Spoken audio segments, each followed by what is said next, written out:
Esta semana a minha viagem foi interessante. Eu fui a São José dos Campos com um grupo de talvez umas outras 40 pessoas, a maioria brasileiros, mas havia gente da Indonésia, da Noruega, do Congo e do Peru. Fomos ao CEMADEM, é o Centro Brasileiro de Inteligência, vamos dizer assim, que emite os alertas de emergência para inundações, secas, enchentes, deslizamentos de terra, é aquele pessoal que avisa onde estão as áreas de risco e os momentos perigosos em função do clima. E fomos também ao INPE, Instituto Nacional de Pesquisa Espacial, conhecer como funciona o sistema de satélites brasileiros e como se faz então o acompanhamento em solo, não é, da atmosfera, mas também do solo, do que acontece aqui embaixo. Posso dizer a vocês que a Terra não é plana. É sério esse negócio, a Terra não é plana.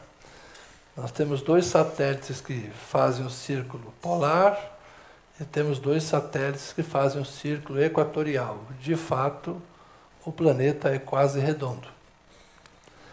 Mas foi muito interessante essa imersão por causa do objetivo. Quem me levou lá foi o Carlos Vicente. Carlos Vicente é uma pessoa que vem frequentando a nossa igreja há pouco tempo. Vocês vão conhecê-lo qualquer hora, vou dar a oportunidade de ele vir se apresentar aqui a vocês. Temos um amigo em comum, por meio desse amigo nos aproximamos, nos identificamos e ele me deu a oportunidade de participar dessa imersão com outros pastores e líderes. Carlinhos Veiga estava lá também, outras pessoas. Enfim, revi alguns amigos, adquiri alguns amigos novos, gente que eu conhecia por ouvir falar, estivemos pessoalmente, foi um período muito bom. E eu me sinto agora, de certa forma, comprometido a falar um pouco do que vou falar hoje, pelo que me levaram para aprender. E eu estou pregando os profetas menores. Então hoje eu quero pregar o livro do profeta Joel. Porque o livro do profeta Joel tem a ver com estas coisas, que são as tragédias, as catástrofes, estes fenômenos da natureza que impactam a vida humana. A vida humana é frágil. Se você se lembrar da tragédia lá de Mariana e de Brumadinho, quando eu penso nesta enxurrada de lama que soterrou pessoas que durante um ano se procuraram corpos, aquilo não é uma tragédia da natureza, aquilo é um erro de engenharia, é um erro humano.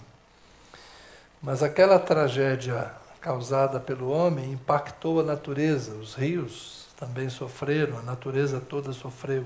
E lá no Espírito Santo chegou a lama contaminada, lá nas praias do Espírito Santo. E olha que Minas nem tem mar, né?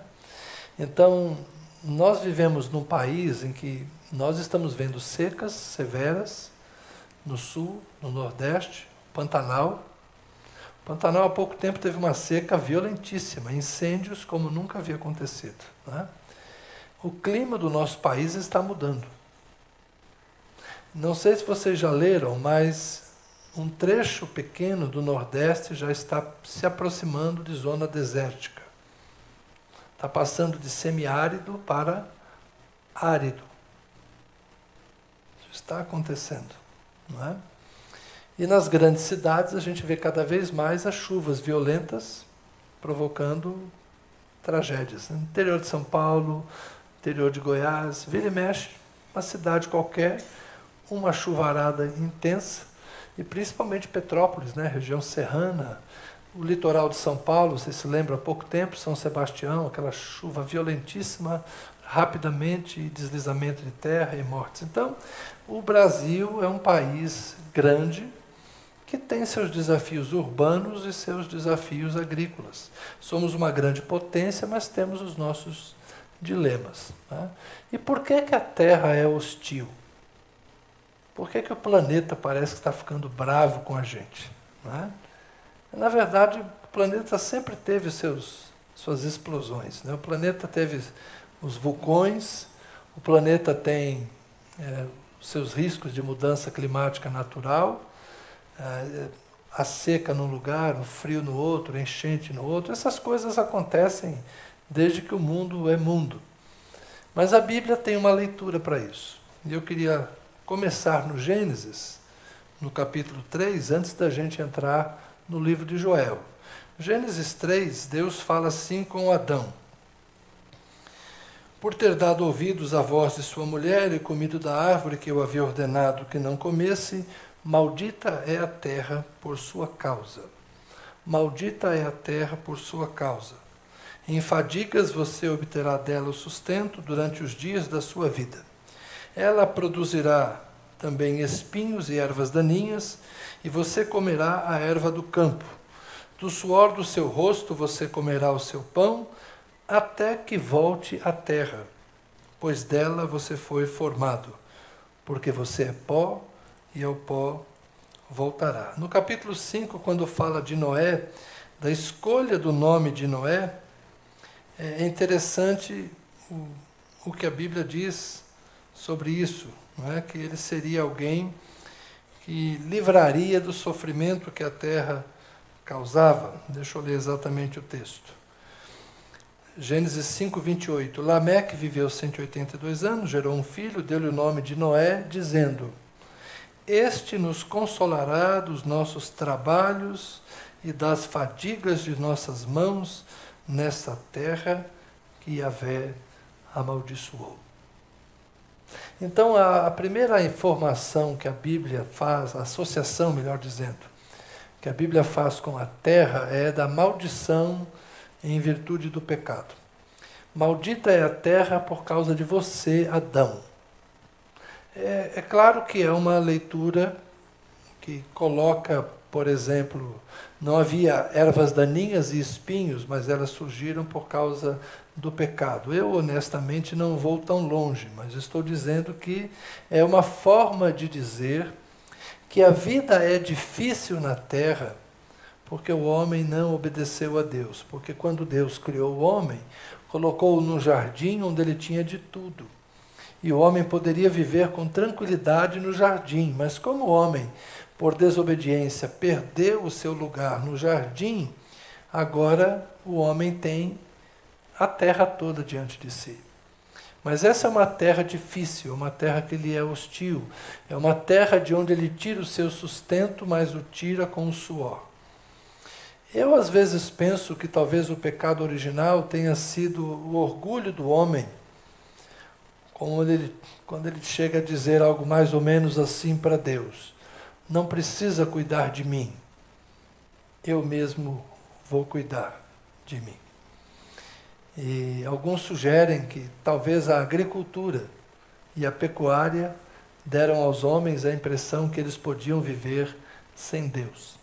A primeira morte, Caim matar Abel. Caim é um pastor de animais, aliás, é um agricultor, e Abel, seu irmão, é um pastor de animais. Então é o conflito entre pastores e agricultores. Imagine os animais de Abel comendo a horta de Caim. E Caim dizendo para ele: prende seus bichos. E o Abel dizendo: como é que eu vou fazer isso? Naquela época não havia arame.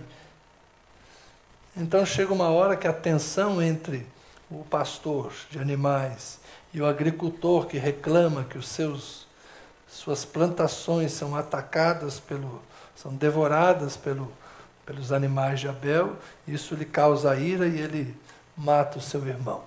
Então esses relatos do Gênesis talvez remontem aos tempos mais antigos, imemoriais, como a gente diz, né? Muito antes da história, e retratem como era difícil viver, como era difícil tirar o sustento da terra, como era difícil sobreviver numa terra que é hostil. A gente vive num país abençoado, a gente vive num lado em que a terra é fértil, em que a vegetação é boa, a gente não tem alguns animais selváticos, mas nem tantos, né?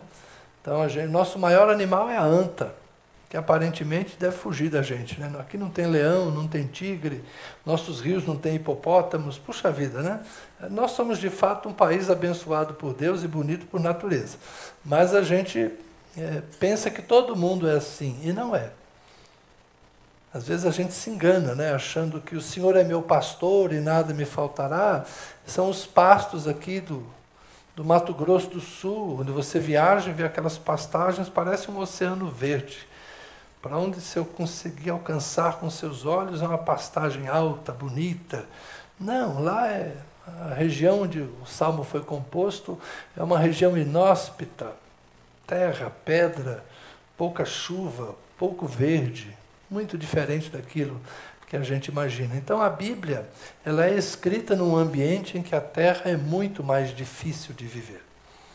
E a maldição de Deus sobre a terra tem a ver com a origem do homem. O homem foi tirado da terra. Quando o homem peca, maldito é o homem, maldita é a terra. Quando Deus disse, façamos o homem à nossa imagem e semelhança, Deus está falando com a terra.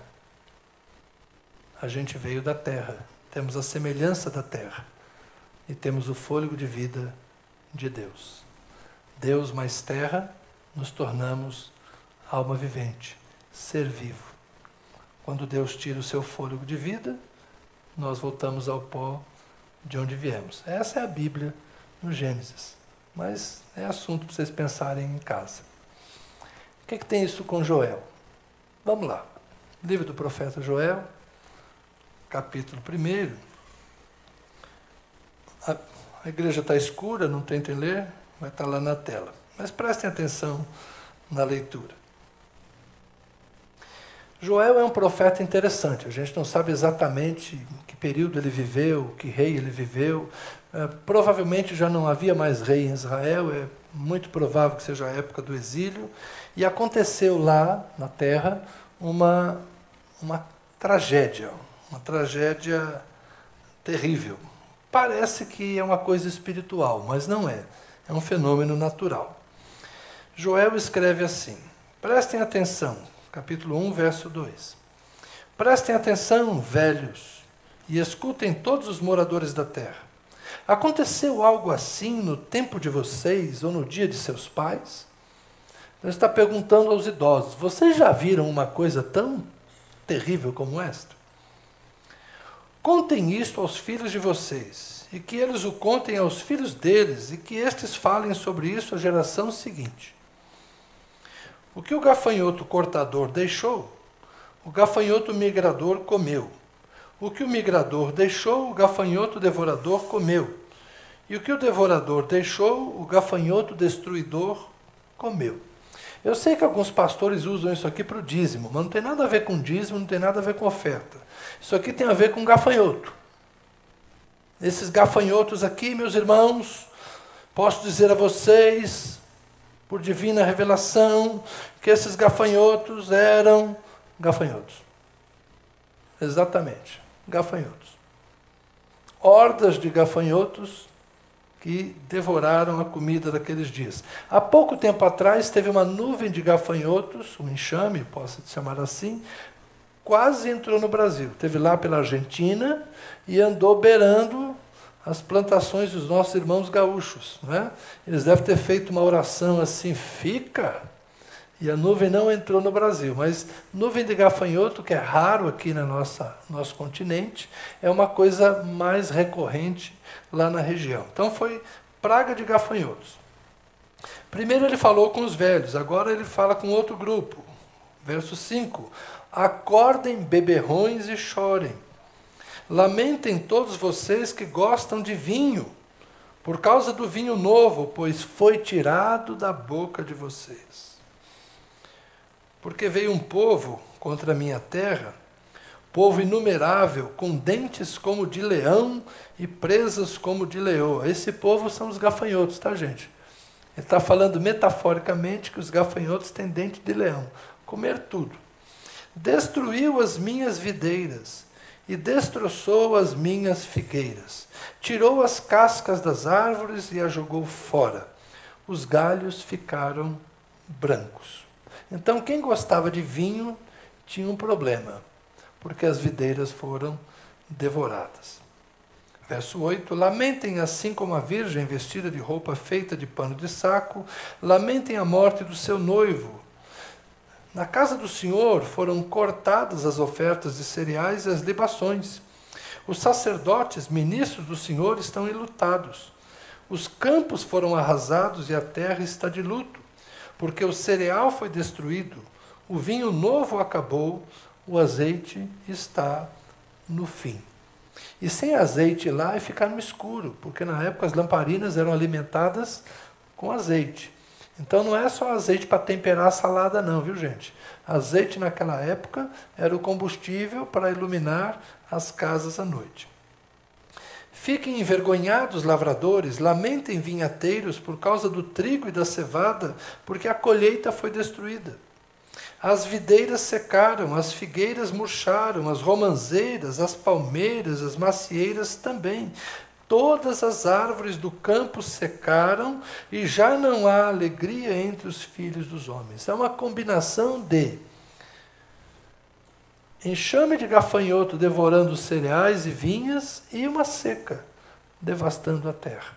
Por isso, o começo do capítulo é: vocês já viram uma coisa assim? Vocês já viram uma tragédia dessa magnitude, dessa grandeza? Até mesmo no templo, onde se levavam as ofertas de cereais, ou seja, as primícias da colheita, isso acabou. Por quê? Não tem colheita, não tem primícia. Primícia de nada é nada. Dízimo de nada é nada. Então foi uma tragédia, um fenômeno natural. Os gafanhotos não são vindos do inferno, são gafanhotos que existem, eles vieram e devoraram as colheitas e uma combinação ainda com uma seca. Mas o profeta faz o seu papel. Verso 13 ele diz: sacerdotes, vistam roupa feita de pano de saco e pranteiem. Ministros do altar, lamentem. Ministros do meu Deus, venham e passem a noite vestidos de pano de saco. É um símbolo de humilhação. Porque no templo do seu Deus não há mais ofertas de cereais e libações. Libações são as ofertas líquidas, de azeite ou de vinho. Proclamem um santo jejum. Isso não era difícil, né? Não tinha comida mesmo, proclamar um jejum. Mas a ideia não é essa, a ideia é o arrependimento, a ideia é o quebrantamento, a ideia é a humilhação. Não é ficar sem comer eles já estavam. Mas é humilhar-se na presença de Deus. Proclamem um santo jejum, convoquem uma reunião solene, reúnam os anciãos e todos os moradores desta terra na casa do Senhor seu Deus e clamem ao Senhor. Ah, que dia, porque o dia do Senhor está perto e ele vem como destruição do Todo-Poderoso. Por acaso o alimento não foi destruído diante dos nossos olhos? E do templo do nosso Deus não desapareceram a alegria e o regozijo? As sementes secaram debaixo dos seus torrões, os celeiros foram destruídos, os armazéns derrubados, porque o cereal se perdeu, como geme o gado. As manadas de boi estão inquietas porque não têm pasto, também os rebanhos de ovelhas estão sofrendo. A ti, Senhor, clamo, porque o fogo devorou as pastagens. A seca, depois vem o quê? O incêndio. O fogo devorou as pastagens e as chamas consumiram todas as árvores do campo. Também todos os animais selvagens suspiram por ti, porque os rios secaram e o fogo devorou as pastagens. Terra hostil. Terra hostil.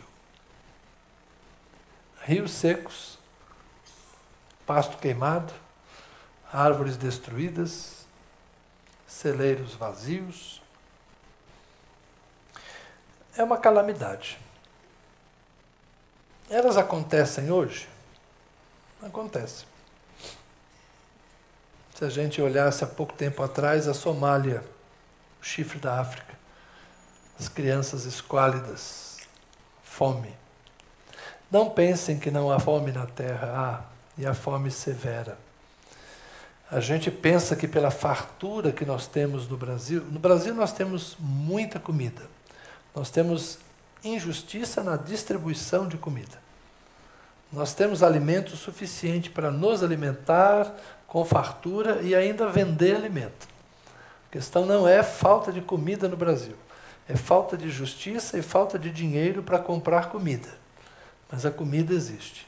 E todos nós aqui cometemos de alguma forma o pecado do desperdício. Não é verdade? Todos nós desperdiçamos comida. Porque a gente nunca enfrentou uma situação como essa. Por que eu estou falando essas coisas hoje? Bom, eu quero tirar 2 lições daqui. Primeiro, uma lição de uma teologia da criação. A criação nos foi dada para que nós cuidemos dela. O homem domina a terra, domina as aves do céu, domina os peixes do mar. Mas na Bíblia, todo domínio é dado para servir e não para tirania. Porque Deus é o Deus que tem todo o domínio e Ele serve. Deus tem todo o poder e Ele usa esse poder para cuidar e não para escravizar. Todos nós estamos aqui voluntariamente para adorar a Deus.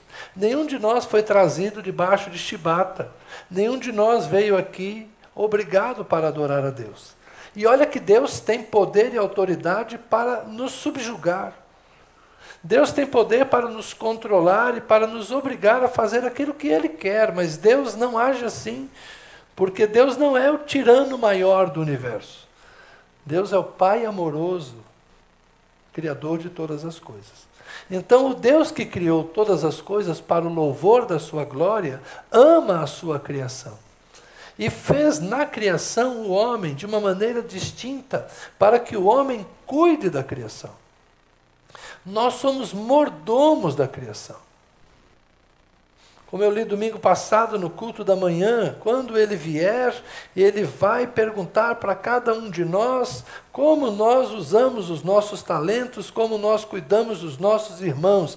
E já imaginaram se Deus perguntasse para nós como você cuidou da natureza? Como você cuidou dos rios, como você cuidou das plantas, como você cuidou da água, como você cuidou do ar? Nós precisamos de água, ar e alimento para viver. Nós precisamos disso para a nossa subsistência, para a nossa sobrevivência. E nós precisamos parar de destruir o ambiente que Deus fez para o nosso bem-estar. Nós estamos destruindo o planeta. Nós, todos nós. E nós temos que acordar e tomar consciência que Deus nos colocou no mundo para cuidar da humanidade. Há muito tempo atrás eu ouvi um pastor dizendo assim: a nossa sorte é que a Bíblia diz que Deus amou a humanidade de tal maneira. Porque se Deus tivesse amado a criação, a melhor coisa que Deus faria para a criação era acabar com a humanidade. Todo o resto da criação ia ser mais feliz. E eu estou para dizer que estou achando que ele está certo. Se tirar o homem da equação, zebras e leões se equilibram. Aves e insetos se equilibram. Peixes nos rios se multiplicam. Se tirar o homem da equação, os oceanos não vão ter plástico. Tartaruga não morre entalada com canudinho de lanchonete. Se tirar o homem da equação, as coisas se equilibram. Nós somos o fator de desestabilização da natureza. O principal fator de desestabilização da natureza. E Deus nos chamou para cuidar da criação. Então, meu primeiro pedido a vocês, e em retribuição àqueles que investiram em mim, para que eu fosse ver a realidade do que está acontecendo sob os olhos da ciência, eu estou aqui cumprindo o meu dever de conscientizar vocês. Nós precisamos mudar de comportamento. O planeta não vai aguentar se a gente continuar irresponsáveis como nós temos sido. Isso não tem a ver com ideologia política, tem a ver com constatação dos limites do planeta. Acreditem, o planeta está esquentando. Acreditem, o clima está mudando e, principalmente, vai mudar no Brasil. O Cerrado vai acabar. A Amazônia vai desidratar. E, por estranho que pareça, a chuva vai cair mais no Nordeste. Enfim, daqui 100 anos eu não vou estar aqui, mas eu espero não contribuir tanto para que esse planeta se estrague. Mas qual a segunda lição que eu quero tirar? A segunda lição é que Joel não é diferente da gente quando ele vê estas coisas e ele busca uma solução espiritual para esses problemas. Ele convoca o povo diante de uma seca, diante dos gafanhotos, diante da fome, diante do solo crestado pelo fogo. Ele convoca sacerdotes e o povo para a oração, para a humilhação. No capítulo 2, ele vai repetir mais ou menos as mesmas coisas, mas no capítulo 2 tem um chamado muito intenso a partir do verso 12. Por favor, Joel 2,12. Ainda assim, agora mesmo, diz o Senhor, a resposta de Deus à fala e às orações que Joel propõe. Convertam-se a mim de todo o coração, com jejuns, com choro e com pranto. Rasguem o coração e não as suas roupas. Convertam-se ao Senhor seu Deus, porque Ele é bondoso e compassivo, tardio em irar-se e grande em misericórdia, e muda de ideia quanto ao mal que havia anunciado. Quem gosta de dizer que Deus não muda, né? Nunca leu a Bíblia direito. Deus não muda enquanto ser. A pessoa de Deus não muda, mas as estratégias, os caminhos, as ações de Deus mudam de acordo com as nossas. Se nós mudarmos a maneira como tratamos a Deus, Deus muda a maneira como Ele nos trata. Mas o convite é de Deus para nós. Convertam-se. Convertam-se. Porque Ele é bondoso, é compassivo. Tardio em irar-se, grande em misericórdia, e muda de ideia quanto ao mal que havia anunciado. O profeta anuncia a tragédia, mas se o povo se arrepender, é aqui que funciona, segundo Crônicas 7, 14 e 15. Se o meu povo, que se chama pelo meu nome, se humilhar, orar e me buscar, e se converter dos seus maus caminhos, então eu ouvirei do céu, perdoarei o seu pecado e sararei a sua terra. É aqui, nessas circunstâncias, que funciona, segundo Crônicas 7,14. Verso 14 é uma frase linda do profeta. Quem sabe, falando de Deus, quem sabe se ele não se voltará e mudará de ideia ao passar, deixe uma bênção para que vocês possam trazer ofertas de cereais e libações ao Senhor, o seu Deus.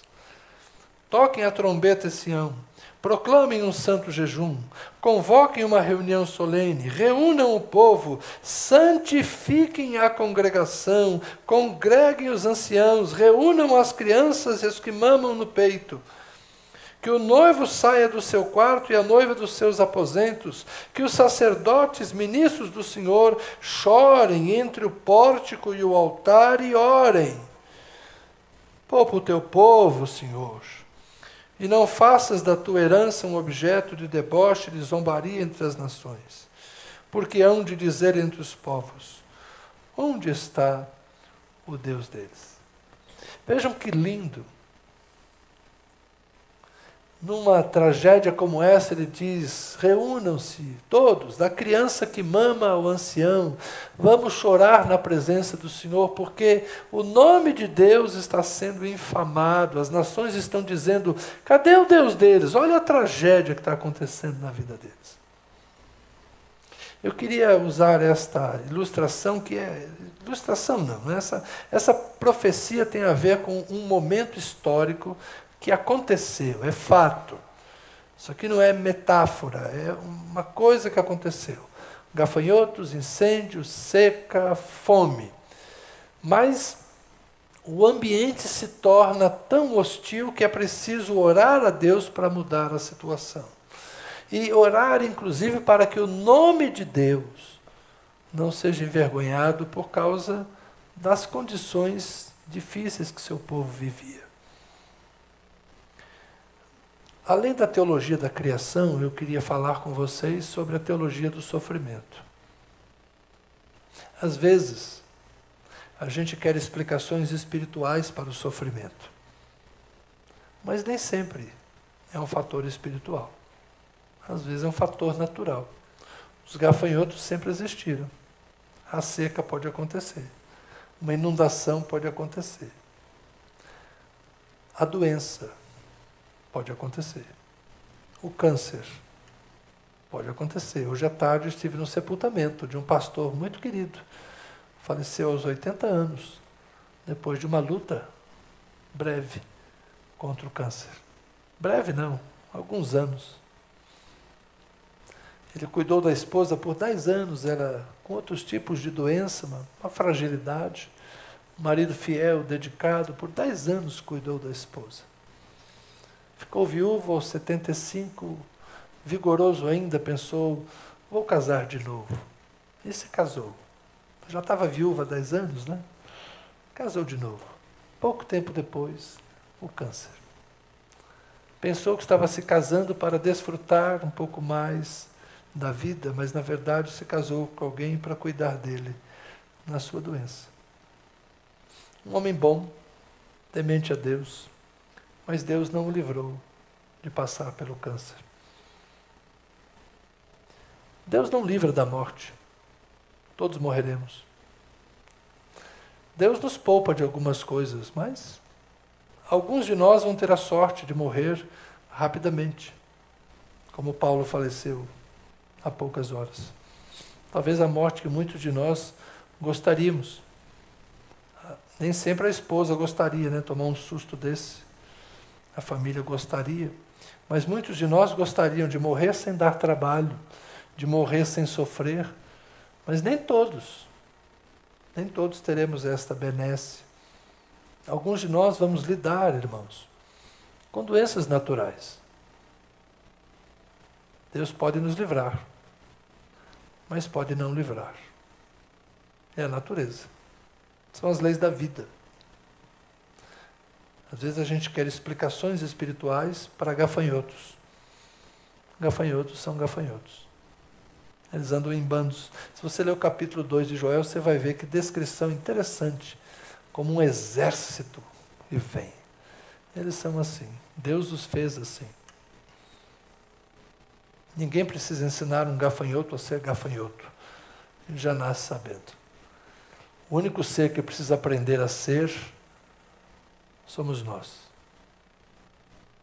Os leões sabem ser leões. As águias sabem ser águias, os peixes sabem ser peixes. O ser humano é o único ser que precisa aprender a ser humano. E talvez o sofrimento seja a melhor forma da gente se tornar alguém melhor. Se não o nosso sofrimento, o sofrimento do nosso próximo, o sofrimento daquele a quem amamos. A gente já nasce causando dores de parto. Não eu, que nasci aos 7 meses e quase caí no chão. Mas a maior parte de nós já nasce causando dores. Vive dando preocupação. Cresce dando trabalho. E no final da vida vai dar trabalho para os filhos. É assim que funciona. A vida nunca foi fácil. E nunca vai ser. Deus nos fez assim. E a humanidade precisa aprender que sofrer faz parte da existência. Lutar pela comida, lutar pelo pão de cada dia faz parte da existência. O nosso pão não cai do céu.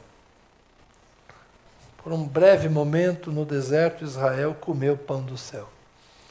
O nosso pão do céu alimenta a nossa alma, nosso espírito, a nossa salvação. Mas nós vamos todos trabalhar pelo pão nosso de cada dia. E vamos orar. O pão nosso de cada dia, nos dá hoje. E tem gente que de fato só tem o pão de hoje. Ontem eu recebi uma mensagem de alguém dizendo assim: pastor, me manda R$ 30 para eu comprar um almoço, porque hoje não entrou ninguém na minha barbearia. Essa é a realidade de pessoas que estão por aí. O pão de cada dia. Outro dia alguém me manda uma outra mensagem: pastor, eu, minha mulher e meu filho, nós não temos o que comer. Esse é o mundo real.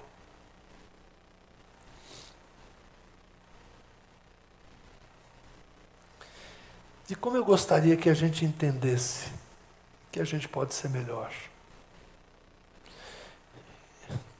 E que a gente pode fazer mais. Que a gente pode cuidar melhor uns dos outros. Que a gente pode responder melhor às demandas da vida. Que a gente precisa estar na presença de Deus. Porque ao nosso redor existe dor, ao nosso redor existe sofrimento. E podemos orar e podemos jejuar, mas eu quero ser honesto com vocês. De quando em vez, na nossa casa, na nossa porta, vai bater a tribulação. Você vai ter alguém deprimido na família, você vai ter alguém lutando com ansiedade, você vai ter alguém lutando com câncer, você vai ter alguém lutando com desemprego. Este é o mundo que nós vivemos. Os pregadores do sucesso, os pregadores da vida fácil, eles conseguem deixar a vida deles fácil. Mas eu não estou aqui para enganar vocês. Estou aqui para dizer como Joel: convertam-se ao Senhor, arrependam-se, endireitem seus caminhos, clamem a Deus. Ele é bondoso e compassivo, tardio em irar-se, grande em misericórdia, e ele muda de ideia quanto ao mal que havia anunciado. Quem sabe, ele se voltará, mudará de ideia e ao passar por mim, por você, deixará uma bênção, para que a gente possa voltar à presença dele e trazer uma oferta de gratidão.